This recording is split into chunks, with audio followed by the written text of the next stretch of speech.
Fala galera, tudo bem com vocês? Prof. Rafa aqui na área para mais uma aula de história. Bora começar! Nosso tema começa na página 252, pega lá para acompanhar comigo. E o assunto de hoje é inovações e desafios do mundo globalizado. A pergunta que norteia a aula de hoje é a seguinte: quais condições impulsionaram o processo de globalização? Então, tudo que você aprender comigo hoje está ligado ao processo de globalização. Só que para entender tudo isso, você precisa entender o que é o conceito e quando ele foi criado, esse termo globalização. No primeiro parágrafo ele diz o seguinte: provavelmente você já deve ter ouvido ou lido em algum lugar expressões globalização, mundo globalizado ou aldeia global. O parágrafo 2 vai te dar então a definição do que seria esse termo. O termo globalização então ele vai ser idealizado e empregado na década de 80, 40 anos atrás, e na década de 90 começaram a estudar esse termo. O conceito em termos gerais de globalização pode ser descrito como e aí vem a definição, um processo econômico, um processo social, um processo cultural marcado pelo intenso intercâmbio de capitais, produtos, serviços e informações por todo o planeta. É como se houvesse uma conexão invisível entre todas as culturas. Na verdade, entre todas as culturas fica muito generalista, mas entre inúmeras culturas do nosso planeta. E no parágrafo 3 ele fala, dá alguns exemplos. No Brasil, estando em tempo real com pessoas de Portugal, na África do Sul ou da China, comprando pela internet um produto alemão, fabricado na China com peças japonesas, que em poucos dias vai chegar na sua casa, partida de futebol entre clubes europeus formado por jogadores brasileiros. Enfim, uma interação de pessoas, uma interação de comportamentos, uma interação de costumes ao redor do planeta. Só que no primeiro parágrafo da página 253, ele dá a entender que essa globalização ela é, de certa forma, seletiva. E aí, como assim seletiva? Diz assim: porém, não são quaisquer informações, não são quaisquer mercadorias e não são quaisquer pessoas que transitam pelo mundo. Então, globalização é esse trânsito de tudo que a gente falou, mas não é todo mundo que é englobado nisso. Em geral, as mercadorias que circulam com mais facilidade são aquelas que geram lucro, são aquelas de países desenvolvidos, são pessoas que circulam com maior liberdade, são pessoas viajantes de negócios ou de turismo, e não, por exemplo, refugiados. São aquelas que, por exemplo, estão promovendo, estão fazendo algum ofício, e não aquelas que, por exemplo, estão migrando por necessidades econômicas. Então ela se torna, de certo modo, seletiva, mas é uma seleção indireta. Ele dá um outro exemplo também, fala sobre o livre comércio entre Estados Unidos e México, mas que ao mesmo tempo tem um muro separando esses dois países. Ou seja, há uma relação comercial, há uma série de interesses, mas há um outro interesse em barrar a imigração mexicana para os Estados Unidos. Ainda na página 253 ele fala de um dos grandes propulsores da globalização, que foi a internet. No parágrafo 2 fala que nos anos 60, os Estados Unidos, então, preocupado em vencer a corrida armamentista, vai pesquisar, de desenvolver tecnologias para fins militares. E eles criaram uma rede de dados, de conexão e um software que permitiam conectar os computadores da agência de inteligência. E essa conexão entre rede de dados, ou essa criação de uma rede de dados, vai se expandir. Na década de 90 ela vai se tornar comercial, então a internet ela nasce para fins militares, depois se torna comercial. E aí é criado toda uma rede de interligação, e ele fala que a expansão dos usuários da rede no mundo todo agilizou as comunicações e aproximou as pessoas. Então, tudo isso vai fazer com que a globalização tenha dentro dela um processo mais acelerado de desenvolvimento. Só que virando a página 254, ele fala que dentro da internet, a disseminação na internet gerou também algumas questões complicadas. Por exemplo, direitos autorais, privacidade, responsabilidade civil, fake news, censura, punições para crimes virtuais, enfim, são temas que são discutidos e são ligados aí ao uso da internet. E no Brasil foi feito em 2014, foi criado o Marco Civil da Internet. O que foi isso? foi um conjunto de leis aqui no Brasil que visa regular o uso da internet no país, ou seja, mostrando que a internet não é, uma terra sem dono, digamos assim, uma terra sem leis, sem dono não, né? Mas sem leis. E esse conjunto de leis era para regular o uso da internet, prevendo direitos, prevendo garantias, prevendo responsabilidades, tanto para os usuários quanto para os provedores que garantem o acesso à rede. Então a internet ainda tem essas discussões, porque muita gente no anonimato utiliza para fins que prejudicam outras pessoas, e aí as discussões são muito recentes em relação a isso. E em 2014, então, o Marco Civil da Internet foi aprovado no Brasil, e o mundo também, né, acaba discutindo sobre isso. Ligado ao processo de globalização, a gente tem uma forma de economia chamada de neoliberalismo. Diz assim na página 254. A globalização não teria alcançado a dimensão de hoje sem a existência de governos empenhados na tarefa de remover as barreiras nacionais e internacionais à iniciativa privada e à livre circulação de capitais.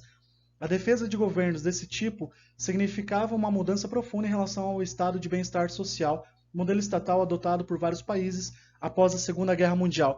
Ou seja, depois da crise de 29, depois das guerras mundiais, que os políticos, né, pautados aí no keynesianismo, promovendo uma política de bem-estar social, no final do século XX, no começo do século XXI, a gente tem uma ascensão de um outro tipo de economia que deixa de lado essa política do bem-estar social.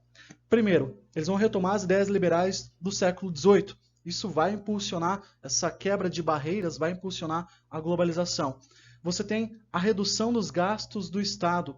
Você tem uma série de privatizações, ou seja, eu tiro do bem público, eu tiro do poder estatal e jogo para o mercado privado. Você tem também esse tipo de política entrando em ascensão aí no final do século XX. Na visão de neoliberais, existem alguns obstáculos nas economias, na economia mundial. Por exemplo, encargos trabalhistas seriam, então, gastos que a empresa, que o governo tem em relação aos trabalhadores, tarifas alfandegárias, monopólios estatais, leis que limitam o desmatamento e a exploração mineral, ou seja, qualquer obstáculo, qualquer barreira, qualquer limite colocado ao capital, para os neoliberais, isso é visto como um obstáculo a ser ultrapassado, a ser deixado, a ser colocado de lado, né? ou ser então suprimido.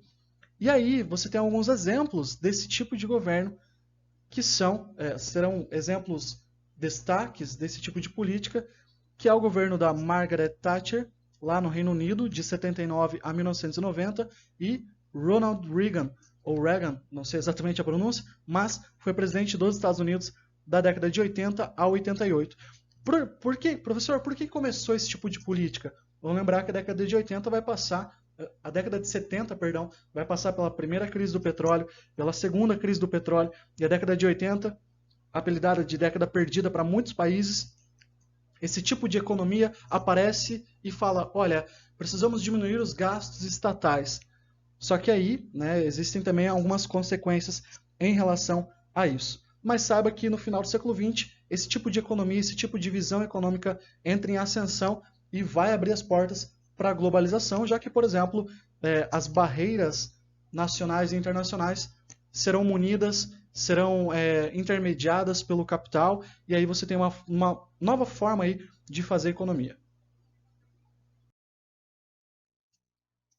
Na página 256, ainda ligado ao processo de globalização, você tem não só a economia, mas a produção e o comércio, ele vai te dar algumas características específicas. Você viu no 8º ano a primeira Revolução Industrial, a segunda Revolução Industrial, 1750 a 1850.